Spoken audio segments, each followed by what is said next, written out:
एक बार माता पार्वती भगवान शिव से पूछती हैं, हे प्रभु, हमें स्वयं पर क्यों भरोसा करना चाहिए और दूसरों पर क्यों नहीं करना चाहिए। तब भगवान शिव बताते हैं, हे देवी, गेहूं के एक खेत में सारस पक्षी का जोड़ा रहता था। वहीं उनके अंडे भी थे। समय से उन अंडों में से बच्चे भी निकले। बच्चे काफ़ी छोटे थे।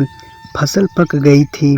इससे सारस पक्षी बड़ी चिंता में थे, क्योंकि फसल कटने से पहले ही उन्हें बच्चों के साथ वहां से निकल जाना था। लेकिन उनके बच्चे अभी उड़ नहीं सकते थे। उन्होंने बाहर जाने से पहले अपने बच्चों से कहा, बच्चों, हमारे यहाँ न रहने पर यदि कोई खेत के पास आए तो उसकी बात ध्यान से सुनना।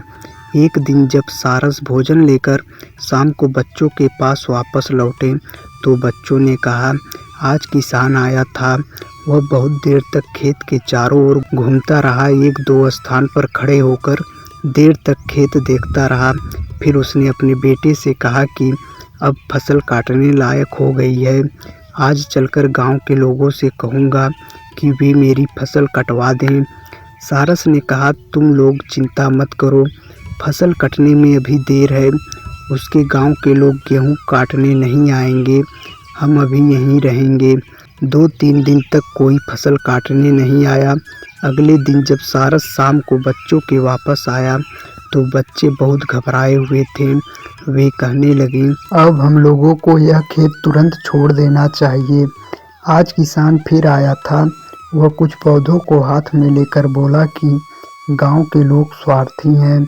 वे मेरी फसल कटवाने का कोई प्रबंध नहीं कर सकते। कल मैं अपने भाइयों को भेजकर फसल कटवा दूंगा।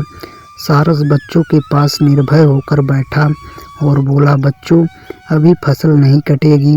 2-4 दिन की बात है। उसके बाद तुम लोग ठीक तरह से उड़ने लगोगे। अभी डरने की ज़रूरत नहीं है। कई दिन बीत गए। अब सारस के बच्चे उड़ने लगे थे और निडर भी हो गए थे। एक दिन शाम को वे सारस से कहने लगे, किसान हम लोगों को झूठ डराता रहा।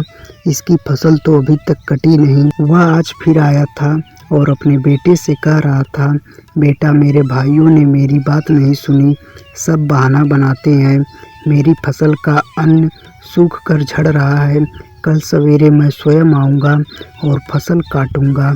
यह सुनकर सारस घबरा कर बोला, चलो जल्दी करो, अभी अंधेरा नहीं हुआ है। दूसरे स्थान पर उड़ चलो, कल फसल अवश्य कट जाएगी। बच्चे बोले, क्यों? इस बार फसल क्यों कट जाएगी? सारस पक्षी ने कहा, बच्चों, किसान जब तक गांव वालों और भाइयों के भरोसे पर था, फसल कटने की कोई आशा नहीं थी। जो दूसरों के भरोसे कोई काम छोड़ता है उसका काम कभी नहीं होता। लेकिन जब कोई स्वयं काम करने को तैयार होता है तब उसका काम कभी नहीं रुकता।